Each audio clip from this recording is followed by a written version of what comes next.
أمي كم أهواها أشتاق لمرآها وأحن لألقاها وأقبل يمناها. Pertanyaan sekarang, saya yakin Tuhan saya Allah, tapi Allah nggak kelihatan. Ada alasan tak kenapa Allah nggak kelihatan? Ada alasannya. Anda tanamkan baik-baik, ini masalah akidah yang paling penting. Kata Nabi, atau disebutkan dalam banyak riwayat, bahwasanya nabi-nabi pun belum pernah ada nabi yang lihat Allah, termasuk Nabi Muhammad SAW. Kita ambil dalilnya dalam hadis Bukhari. Waktu Nabi SAW pulang dari Isra Mi'raj, jemaah sekalian, Aisyah bertanya radhiyallahu anha, berkata, istri beliau, ya Rasulullah, hal tara rabbak? Apakah anda waktu Mi'raj ke langit, terima perintah sholat, sempat lihat Tuhan anda enggak? Lihat enggak Allah itu bagaimana? Apa jawaban Nabi SAW? Nurun ala nur anna arah. Allah itu cahaya, di atas cahaya, terang sekali. Bagaimana saya bisa melihatnya? Artinya Nabi SAW mengatakan, saya sendiri belum pernah lihat bagaimana itu Allah. Contoh sebelumnya Nabi Musa alaihissalam. Nabi Musa waktu menerima wahyu Taurat itu selama 40 hari turun Taurat lengkap. Al-Quran 23 tahun baru lengkap. Kalau Taurat 40 hari nunggu di gunung Tursina. Tursina sebuah wilayah di Mesir sekarang. Itu banyak gunung-gunung batu, ada satu gunung batu yang tinggi, Nabi Musa nunggu di situ. Setiap hari Jibril datang turunin surah, turunin ayat gitu.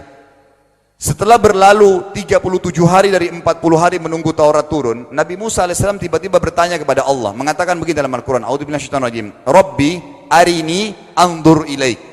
Wahai Tuhanku, izinkan aku melihatmu. Aku beriman kau ada ya Allah, tapi aku ingin lihat kau bagaimana. Allah menjawab, tidak mau mengecewakan Nabi Musa. Sebagai manusia Allah mengatakan, lan tarani. Perlu anda tahu dalam bahasa Arab jemaah sekalian ada 3 kosakata la, tidak yang berarti tidak. Ada la biasa artinya tidak, ada lam dengan mim, lam artinya tidak pernah, ada lam dengan nun, lan artinya tidak akan pernah. Allah mengatakan apa? Lan tarani, kau tidak akan mampu melihatku wahai Musa. Tapi Allah nggak mau kecewain Musa. Ternyata Musa selama 37 hari jemaah sekalian kagum-kagum melihat gunung-gunung batu di situ. Pergantian siang malam, burung-burung yang terbang, air yang mengalir di lereng-lereng gunung. Lalu dia mengatakan, Allah mengatakan apa? Walakin unzur ilal jabal fa in istaqarra makanahu fasawfa tarani. Coba kamu lihat gunung-gunung batu di sekitarmu hai Musa. Kalau mereka bisa menampung kedatanganku, kata Allah, kau akan bisa melihatku. Apa yang terjadi? Allah lanjutkan, falamma tajalla rabbuhu lil jabal. Waktu Allah baru niat mau datang, belum datang, ja'alahu dakka. Semua gunung batu itu hancur lebur, tidak mampu menampung kedatangan Allah. Wa kharra Musa sa'iqa. Lalu Musa pingsan tiba-tiba. Waktu Nabi Musa bangun, langsung ucapkan kalimat, amantu billah. Saya beriman pada Allah. Berarti fakta lapangan, nabi-nabi aja belum pernah lihat Allah. Masih pertanyaan lagi jemaah sekalian, kenapa Allah nggak bisa kelihatan? Saya akan jawab dan tolong ini jadikan sebagai pegangan hidup. Ini landasan akidah kita. Kata para ulama, karena anda kalau sholat, anda mengucapkan satu kalimat yang merupakan jawabannya. Allahu Akbar. Allah Maha Besar. Akbar adalah siga mubalaghah dalam Islam. Sesuatu yang melampaui batas, Maha Besar. Kita terangkan. Kata Nabi SAW, perumpamaan bumi yang kalian tinggali ini dibanding dengan langit pertama di atas kepala kalian ada 7 lapis langit. Allah mengatakan sab'an shidada, 7 lapis langit yang kokoh. Alladzi khalaqa sab'a samawatin tibaqa, yang menciptakan langit tibaqa bersusun 1, 2, 3, 4, 5, 6, 7. Allah di atas langit ke-7. Kata Nabi SAW, perumpamaan bumi yang kalian tinggalin dibanding dengan langit pertama di atas kepala kalian, ibaratnya seperti cincin yang dibuang di padang pasir. Jadi kita tidak akan pernah bisa melihat ujungnya langit karena kita sangat kecil, dan ini terbukti secara fakta. Apakah anda sudah tahu bahwasanya miliaran bintang-bintang yang ada di atas kepala anda yang jaraknya sekian miliar tahun dari bumi dan sekian miliar tahun lebih besar daripada bumi, sekian miliar kali lebih besar daripada bumi, itu semua berada di bawah langit pertama. Manusia tidak akan pernah bisa memegang langit ini dengan telapak tangannya, karena dari sini saja ke Pluto jaraknya 270 tahun. Nggak bakal bisa ada astronot dikirim kena mati di tengah jalan. Jaraknya jauh sekali bintang-bintang, dan semua berada di bawah langit pertama. Kata Nabi SAW, di atasnya ada langit kedua besarnya, digabung antara bumi sama langit pertama seperti cincin dibuang di padang pasir. Langit ketiga, 2, 1 dan bumi digabung tiga-tiganya, dimana langit ketiga seperti cincin dibuang di padang pasir, sampai langit ke-7, 5, 6, 4, 3, 2, 1 dan bumi 7 digabung, dibanding langit ke-7 seperti cincin dibuang di padang pasir. Dan langit yang luas ini jemaah sekalian dipenuhi dengan makhluk Allah yang lain namanya malaikat. Dalam hadis Bukhari kata Nabi SAW, waktu saya sedang dimi'rajkan ke langit, tidak ada 4 jari pun ukuran di langit yang luas itu kecuali saya temukan malaikat yang sedang ruku atau sujud, penuh dengan jumlah mereka.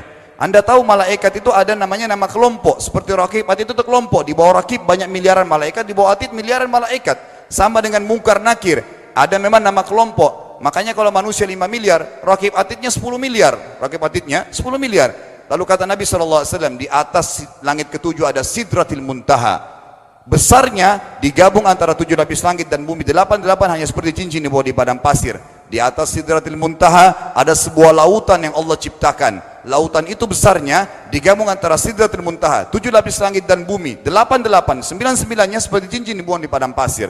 Makanya kalau Anda baca Quran, Anda baca ayat wa kana arsyu 'alal ma', singgasana Allah di atas air. Ini maknanya. Air adalah ada lautan. Lalu kata Nabi SAW, arsy-nya Allah di atas lautan itu singgasananya Allah. Besarnya digabung antara lautan, Sidratul Muntaha, 7 lapis langit dan bumi. 10-10-nya hanya seperti cincin dibuang di padang pasir.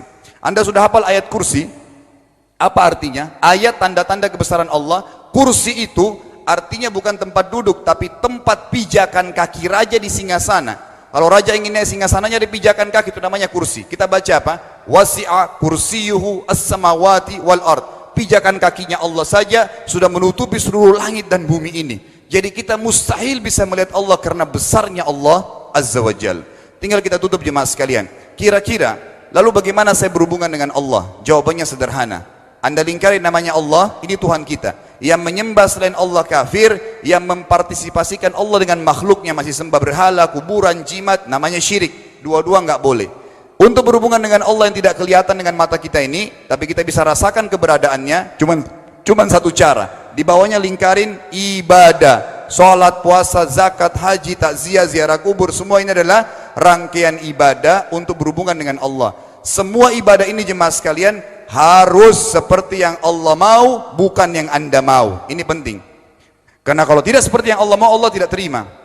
Bagaimana caranya supaya bisa seperti yang Allah mau? Ikuti buku pedomannya. Ada Al-Quran, ada Sunnah. Yang beribadah keluar dari 2 pedoman wahyu ini tidak akan diterima oleh Allah. Seperti Anda kalau kerja di perusahaan, pimpinan perusahaan kasih peraturan, Senin pakai baju kuning, Selasa baju hijau, Rabu pakai baju hitam. Datang jam 7, keluar jam 5 sore. Ternyata Anda tidak. Hari Senin Anda pakai baju yang hari Rabu, datangnya jam 9, keluar jam 2 siang, dikeluarkan oleh pimpinan atasannya. Itu baru peraturan manusia. Bagaimana dengan peraturan Allah Azza wa Jal? Maka kita simpulkan semua jemaah sekalian adalah, yakinlah Tuhan Anda Allah ada, satu-satunya Tuhan.